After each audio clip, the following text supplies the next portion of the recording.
오늘 아침에 우리의 우연은 하나님의 필연입니다 라는 제목으로 말씀을 전하고자 합니다. 어느 시골 마을에 작은 교회를 목회하시는 목사님이 계셨습니다. 어느 날 후원하는 도시의 교회에서 수요 예배 때 말씀을 전해달라는 그러한 부탁이 있었습니다. 이 목사님은 걱정이 되었습니다. 도시 교회의 요청을 따라서 수요 예배 설교를 하러 가면 이 교회의 수요 예배는 누가 인도하나, 부교육자도 없었기 때문에 대신 맡길 수도 없고 또 워낙 시골이라 대신 오실 수 있는 목사님도 없었습니다. 그래도 기도해 주시고 협력해 주시는 교회의 청을 거절할 수가 없었습니다. 그리고 내심 도시교회의 많은 성도들 앞에서 말씀을 전해보고 싶었던 것입니다. 그래서 염려가 되었지만 교회의 한 신실한 집사님께 강단을 맡기고 가기로 했습니다. 목사님의 부탁을 받은 집사님은 농사만 지은 제가 어떻게 설교를 하느냐며, 그리고 농사일이 많아서 안 된다고 했지만 목사님의 간곡한 부탁과 또한 목사님께서 집사님 위해서 열심히 세게 기도하겠습니다 이렇게 해서 어쩔 수 없이 수락하게 되었습니다. 그리고 그날이 되었습니다. 목사님은 아침 일찍 도시교회로 출발을 했고 이 시골 교회의 수요 예배 시간이 되었습니다. 목사님의 설교 부탁을 받은 집사님은 바쁜 농사일을 마치고 허겁지겁 교회에 도착했습니다. 그래도 예배 시간 10분 전에 예배당에 들어왔습니다. 그리고 맨 앞줄에서 열심히 기도하기 시작했습니다. 걱정과 두려움이 가득했지만 하나님께서 도우실 것이다 라고 기도하면서 기다렸습니다. 예배 시간이 되어 교인들이 한두 명씩 들어오기 시작했고 사모님의 선창으로 찬양이 시작되었습니다. 이 집사님은 떨려서 찬양도 못하고 계속 기도만 하고 있었습니다. 설교 시간이 되었습니다. 이제 집사님께서 성경을 들고 강단으로 올라섰습니다. 그리고 떨리는 마음과 떨리는 손으로 성경을 펼쳤습니다. 펼쳐진 곳은 출애굽기 20장, 눈에 들어온 구절은 13절이었습니다. 살인하지 말라, 이 한 구절을 외치고 강단에서 내려오셨습니다. 이것이 그날 설교의 전부였습니다. 대여섯 명의 교인들은 당황스러웠지만 목사님이 안 계시고 또 집사님이 하신 것이라 이해하고 그냥 기도하기 시작했습니다.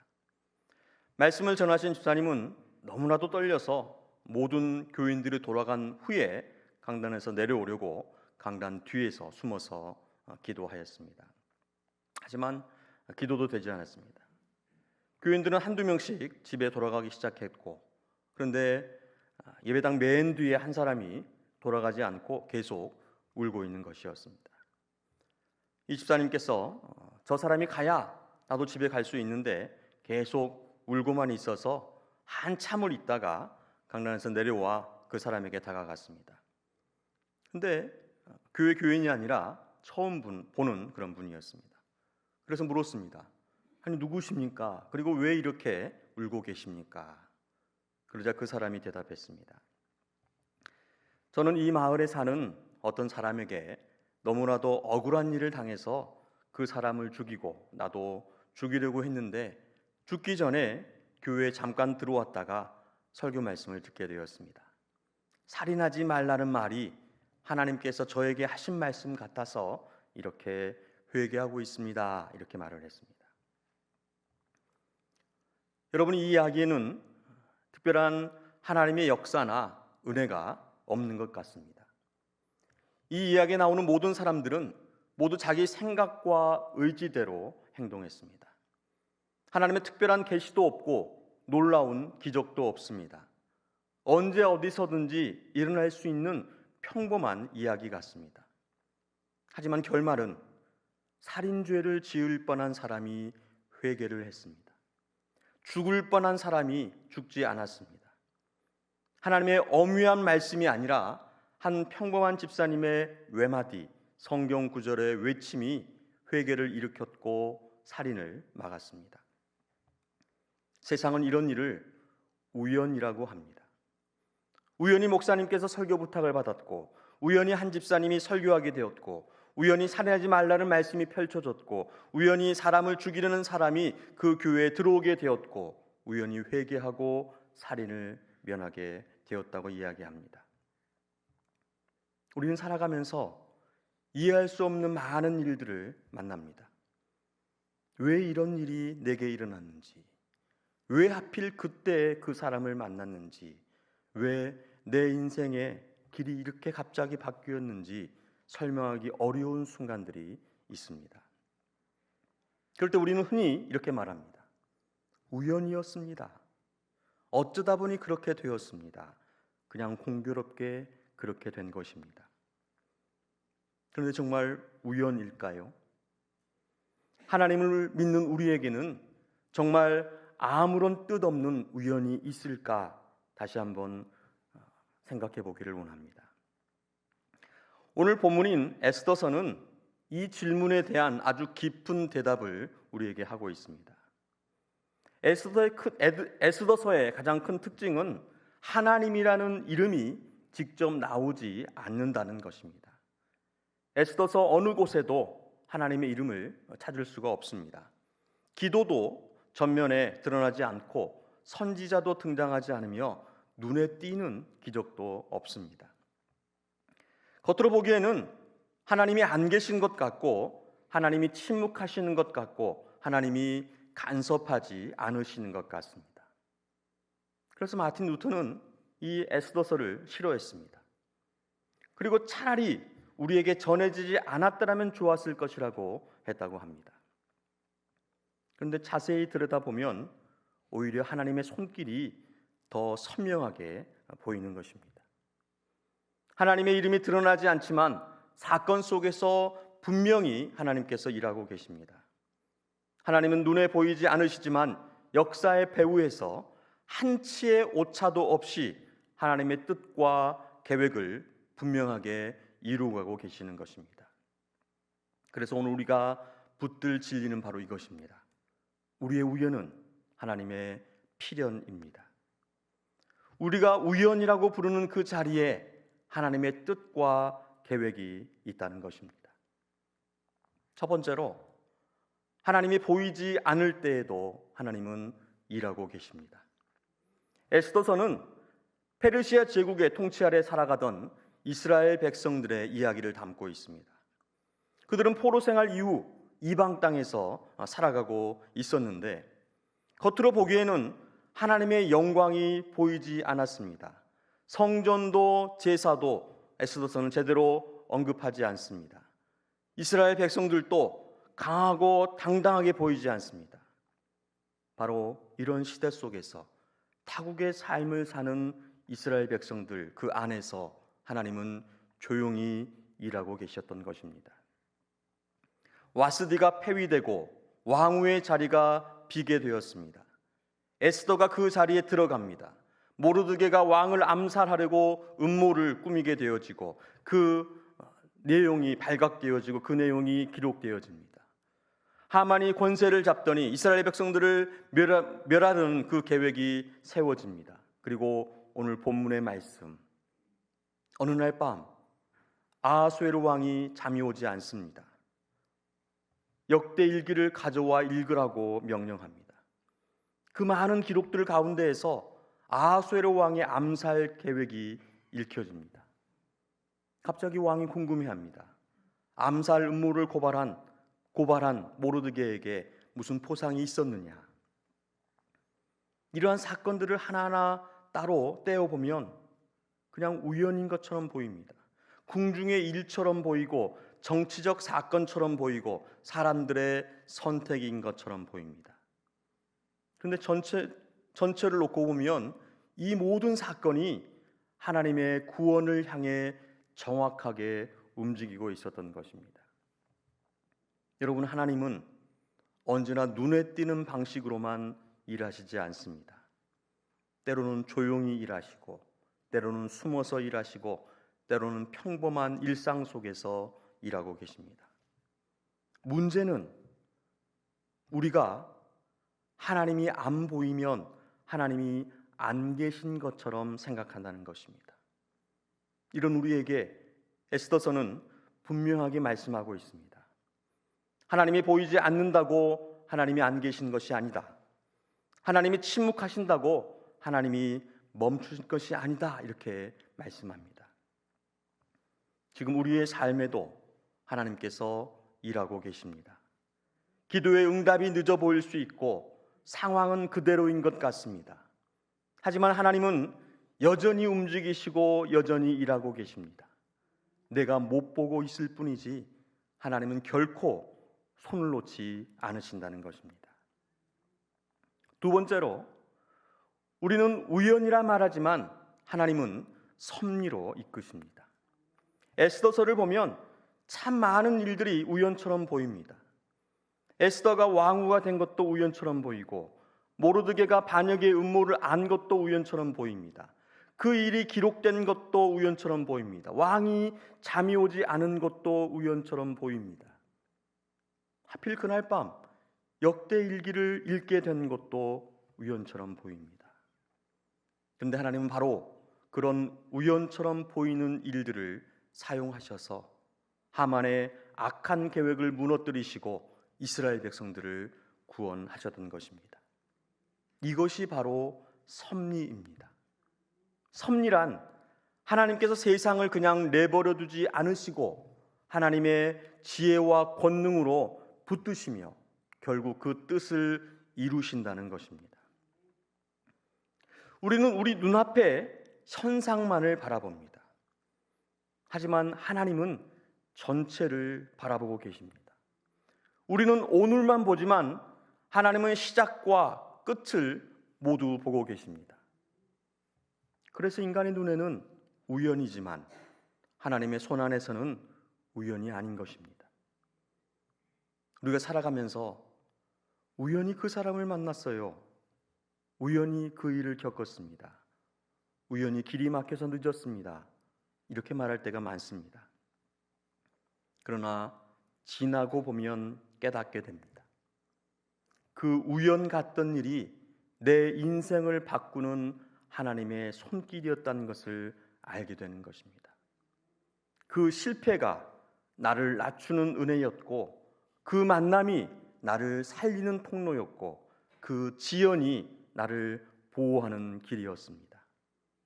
그리고 내 눈물이 하나님께 더 가까이 나아가게 되어지는 통로가 되었다는 것을 우리는 나중에서야 알게 되는 것입니다.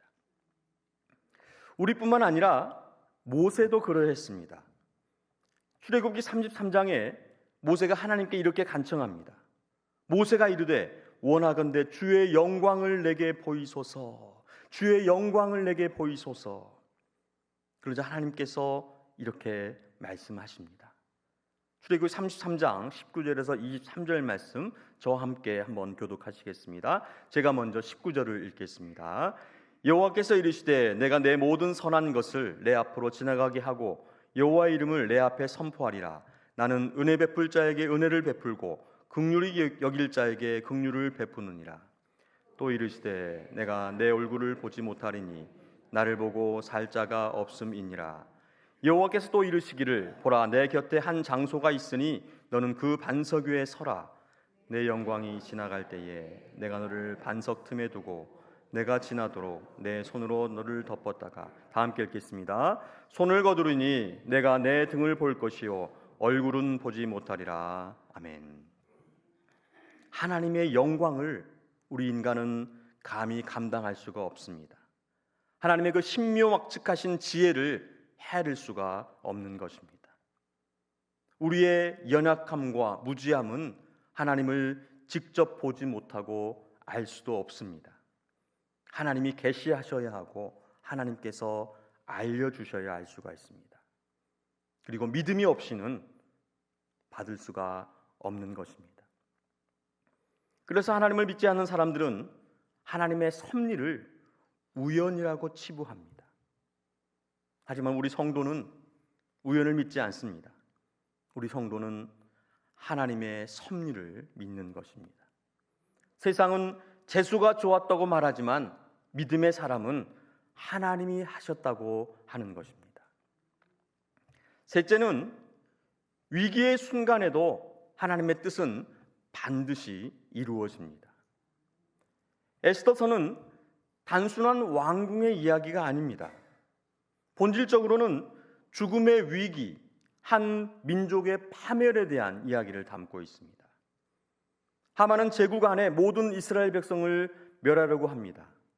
한 사람을 미워하다가 민족 전체를 죽이려고 하는 악한 계획을 세웠습니다. 조서가 내려지고 날짜가 정해지며 상황은 절망적으로 보입니다. 그때 모르드게는 에스더에게 이렇게 말합니다. 에스더 4장 14절 말씀에 내가 왕후의 자리를 얻은 것이 이때를 위함인지 아닌지 누가 알겠느냐. 이 말씀은 에스더서의 핵심 말씀입니다. 에스더가 왕후가 된 것은 단지 개인의 성공이 아니었습니다. 하나님이 한 사람을 한 자리에 세우신 때에는 그러한 뜻이 있는 것입니다. 에스더는 두려워했습니다. 왕 앞에 부름 없이 나아가는 것은 죽음을 각오해야 하는 일입니다. 그러나 에스더는 이렇게 결단합니다. 죽으면 죽으리라. 죽으면 죽으리라. 이것은 체념이 아니라, 이것은 포기가 아니라 하나님의 뜻 앞에서 믿음으로 순종하겠다는 결단이었습니다. 그리고 하나님은 이 에스더의 순종을 사용하셔서 유대 민족을 살리신 것입니다. 여러분, 하나님은 위기의 순간에 더욱 분명하게 일하십니다. 우리는 위기를 만나면 하나님이 어디 계시는가? 왜 잠잠하시는가? 라고 생각을 합니다. 그러나 위기는 하나님이 떠나신 증거가 아니라 하나님이 일하시는 무대라는 사실입니다. 이스라엘이 홍해 앞에 섰을 때에도 그랬고 다니엘이 사자굴에 던져졌을 때에도 그랬습니다. 하물며 십자가 위에 예수님도 그랬습니다. 에스더도 마찬가지입니다. 멸망의 위기 속에서 하나님의 구원의 손길은 세심하고 정밀하게 움직이고 있었습니다. 그리고 결국 누가 승리했습니까? 하만입니까? 악한 계략이 이루어졌습니까? 아닙니다. 하나님의 뜻이 승리했습니다. 하만은 모르드게를 죽이려고 장대를 세웠지만 결국 그 장대에 자기 자신이 달렸습니다. 이스라엘 민족을 죽이려던 계획은 오히려 살리는 결과가 되었습니다. 이것이 바로 하나님의 섭리, 하나님의 역전입니다. 악은 마지막 말을 하지 못합니다. 두려움이 마지막 말을 하지 않습니다. 상황이 마지막 말을 하지 못하게 되어지는 오직 하나님의 말씀, 하나님이 마지막 말씀과 승리를 하시는 것, 이것이 바로 하나님의 역사라는 그러한 사실입니다.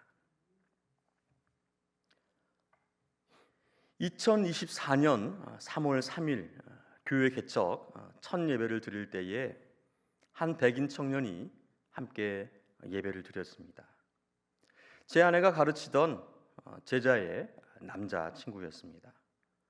여자친구가 선생님 남편이 교회 개척을 해서 첫 예배를 드린다고 하니 함께 따라 나섰습니다. 그런데 이 청년은 무슬림이었습니다. 첫 예배를 드린 후에 그 다음 주일 예배도 함께 나오는 것입니다. 그리고 몇 주 뒤에는 성가대에서 여자친구와 함께 찬양을 했습니다. 한글을 아는 줄 알았습니다.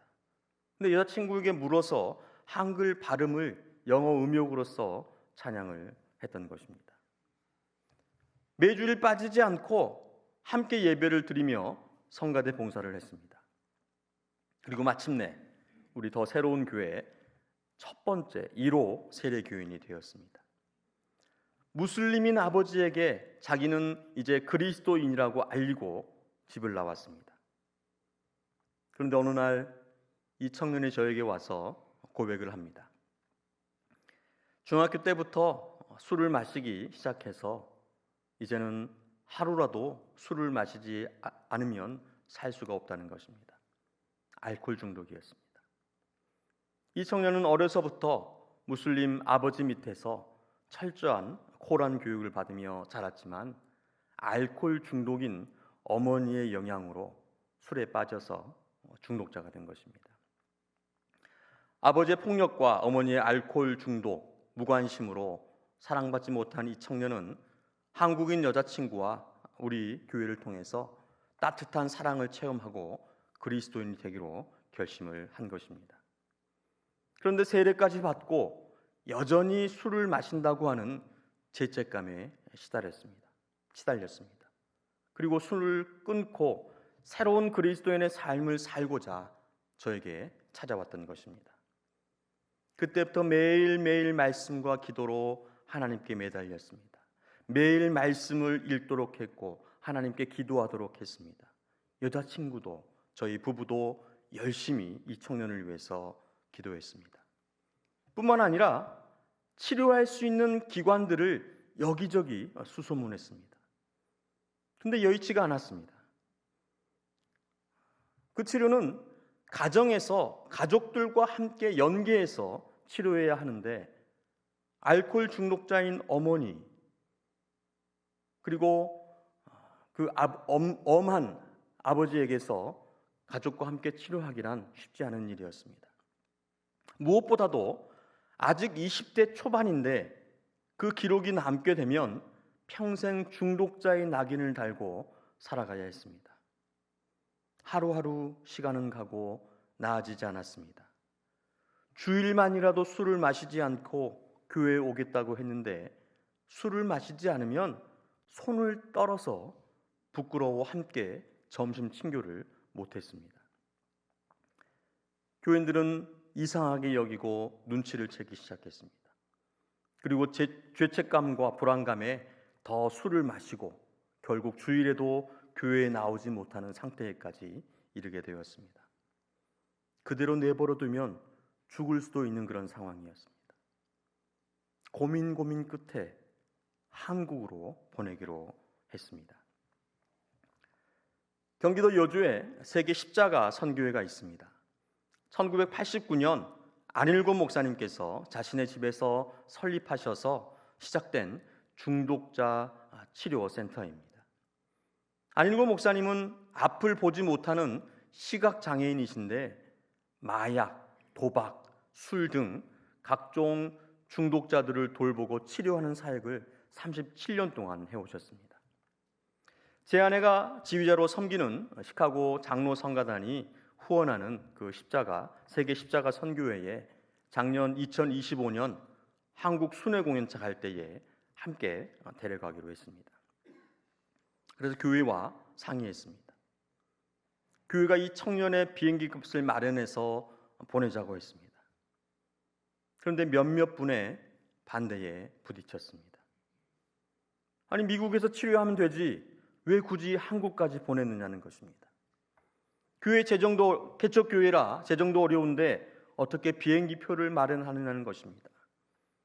한국에 가서 만약 잘못되기라도 하면 누가 책임을 지느냐는 것입니다. 날짜는 다가오고 시간은 촉박했습니다. 저는 기도하면서 하나님의 뜻을 구했습니다. 하나님 어떻게 합니까? 하나님의 뜻이 어디 있습니까? 제 안에 한 가지 의문이 떠올랐습니다. 왜 하나님께서 이 청년을 우리 교회에 보내셨을까? 이제 개척되어진 우리 교회에 이 청년을 왜 보내셨을까? 답은 분명했습니다. 살리기 위해서다. 이 청년을 살리시고 구원하시려고 우리 교회에 보내신 것이다. 저는 몇몇 분의 반대에도 불구하고 그분들을 설득하고 또한 찬성하시는 분들과 함께 이 청년을 한국으로 보냈습니다. 이 일로 두 가정이 교회를 떠났습니다. 개척한 지 2년 된 교회로서는 큰 충격이었습니다. 교인들보다도 목사인 제게 너무나 큰 아픔이었습니다. 하지만 이 청년을 살리기 위한 하나님의 뜻이라고 믿고 그 아픔을 꾹 참고 한국으로 보냈습니다. 여러분, 이 청년이 어떻게 되었을까요? 잘못되었다면 이 이야기를 꺼내지도 않았을 것입니다. 하나님의 뜻은 분명했습니다. 지금까지 지난 6개월 동안 이 청년은 술을 한 모금도 입에 대지 않았습니다. 매일 새벽 기도회를 나가고 매일 하루 2번씩 있는 예배를 드리고 있습니다. 안일고 목사님께서 지난 37년 동안 이런 사람은 처음 보셨다고 합니다. 알코올 중독자들이 적어도 한 번쯤은 실수를 하게 되어지는데 견딜 수 없어서 도망쳐 술을 훔쳐 먹기도 한다고 그럽니다. 손 세정리에 물을 타서 마시기도 한다고 그럽니다. 하지만 이 청년은 한 번도 실수하지 않고 지금까지 잘 견디고 있습니다. 그리고 여호와 일의 하나님은 이 청년이 오기 전에 아프리카에서 한 청년을 이곳에 보내셔서 함께 룸메이트로 지내게 하셨습니다. 아프리카에서 온 청년은 중독자가 아니고 아프리카 어느 나라 교정국장의 아들로 한국의 민영교도소인 여주 소망교도소를 모델로 자기 나라 교도소를 운영하고자 아들을 한국으로 유학을 보냈던 것입니다. 안일고 목사님께서 여주 소망교도소 사역을 하고 계시기 때문에 세계 십자가 선교에 머물면서 이 사역을 돕고 또한 총신대학교 신학교에서 공부를 하고 있었던 것입니다. 이 청년이 우리가 보낸 청년과 함께 생활하면서 기도해주고 권면해주고 격려하면서 치료를 돕고 있습니다. 이 청년의 영향과 안 목사님의 권면으로 우리 청년이 꿈과 비전을 갖게 되었습니다. 우선 한국어를 배우고 싶다는 것입니다. 그리고 하나님의 부르심이 있으면 신학교에 가서 신학을 공부해보고 싶다는 것입니다. 근데 문제는 뭡니까? 돈입니다. 학비를 마련해야 했습니다. 우리는 이 청년을 위해서 계속해서 간절히 기도했습니다. 그리고 학비를 마련하자 이렇게 함께 뜻을 모았습니다. 그런데 하나님의 뜻은, 하나님의 일은 분명했고 다른 곳에 있었습니다. 이미 하나님께서는 계획하시고 마련해 두셨습니다. 캘리포니아에서 한 장로님이 선교의 사역을 도우시려고 방문하셨는데 우리 청년의 사역을 듣게 되었습니다. 그리고 1년치 학비를 내주셨습니다. 이 청년을 보낸 교회가 이제 개척한 지 2년밖에 안 된 교회라는 소식을 듣고 우리가 부담했던 그 비행기 값까지 우리 교회로 보내주셨습니다. 한국 단기 방문 비자로 3개월만 치료를 계획하고 보냈는데 여주대학교 한국어학과에 입학함으로써 학생 비자를 받고 지금까지 6개월 동안 치료와 공부를 함께 받고 있습니다. 세상은 이런 일을 우연이라고 합니다. 이 청년이 재수가 좋다고 말합니다. 그러나 우리는 믿음으로 하나님의 뜻과 계획 가운데 역사하시는 하나님의 손길을 보게 되는 것입니다. 우리는 기도하고 있습니다.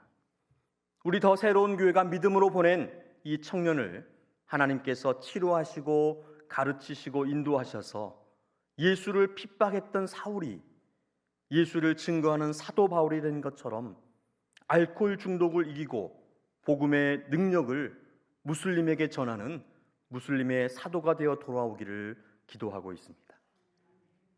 여러분도 함께 기도해 주시기를 부탁을 드립니다. 우리 주님이 사랑하시는 성도 여러분, 에스더서에는 하나님의 이름이 직접 나오지 않습니다. 그러나 하나님의 손길은 책 전체에 가득 담겨 있습니다. 하나님은 보이지 않으셔도 일하셨고 침묵하신 것 같아도 멈추지 않으셨고 우연처럼 보이는 사건들을 엮으셔서 결국 하나님의 뜻을 이루셨습니다. 오늘 우리의 삶도 마찬가지입니다. 우리는 다 이해하지 못합니다. 왜 이런 일이 일어났는지, 왜 이렇게 오래 기다려야 하는지, 왜 지금 이런 길을 걷고 있는지 알지 못할 때가 많이 있습니다. 그러나 성도 여러분, 오늘 믿음으로 이것을 붙드시기 바랍니다. 내 삶에는 하나님 없는 우연은 없습니다. 내가 우연이라 부르는 그 자리에도 하나님의 섭리가 있습니다. 내가 이해하지 못한 시간에도 하나님의 계획 안에 놓여 있다는 말입니다. 와스디의 패위도 우연이 아니었고 에스더의 선택도 우연이 아니었습니다. 모르드게의 제보도 우연이 아니었습니다. 왕의 불면도 유대인의 구원도 우연이 아니었습니다. 모든 것이 하나님의 손 안에 하나님의 섭리 가운데 있었다는 것입니다. 그러므로 오늘 우리도 고백해야 합니다. 주님, 지금은 다 보이지 않지만 주께서 내 삶을 이끄시는 줄로 믿습니다. 우연처럼 보이는 오늘 속에서도 주께서 필연의 뜻을 이루고 계심을 믿습니다. 성도 여러분, 지금 혹시 하나님이 보이지 않습니까? 기도해도 잠잠하신 것 같습니까? 상황은 여전히 어렵습니까? 낙심하지 마십시오. 하나님은 여전히 일하고 계십니다. 보이지 않아도 일하시고 침묵하셔도 실수하지 않으십니다. 늦어 보여도 가장 정확한 때에 역사하십니다. 그러므로 믿음으로 사시기를 바랍니다. 섭리를 신뢰하시기 바랍니다. 보이지 않는 하나님의 손을 꼭 붙잡으시기를 바랍니다. 우리의 우연은 하나님의 필연입니다. 이 믿음이 저와 여러분의 삶 가운데 분명하게 세워져서 하나님의 뜻이 저희를 통하여서 이루어지는 역사가 시카고 한인교회를 통해서 나타나는 역사가 있기를 간절히 축원합니다. 눈에 보이지 않아도 지금도 역사하시는 하나님의 일하심을 믿음으로 함께 고백하며 나가시겠습니다.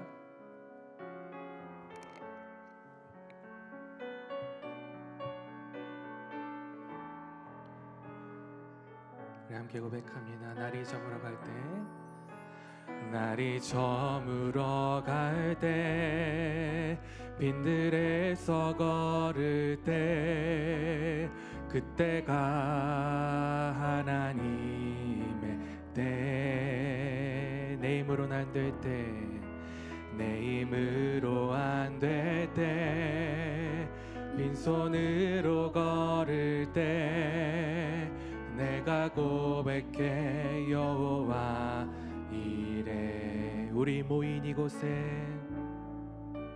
우리 모인 이곳에 주님 함께 계시네.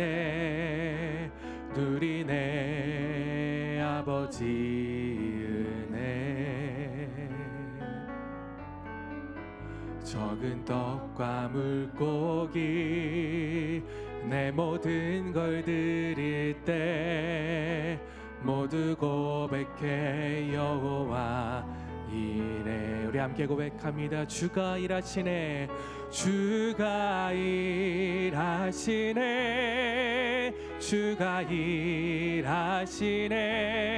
주께 아끼지 않는 자에게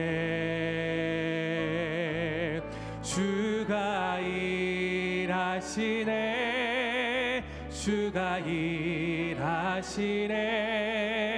신뢰하며 걷는 자. 우리 다시 한 번 더 믿음으로 고백합니다. 주가 일하시네. 주가 일하시네. 주가 일하시네. 주께 아끼지 않는 자에게 주가 일하시네. 주가 일하시네. 신뢰하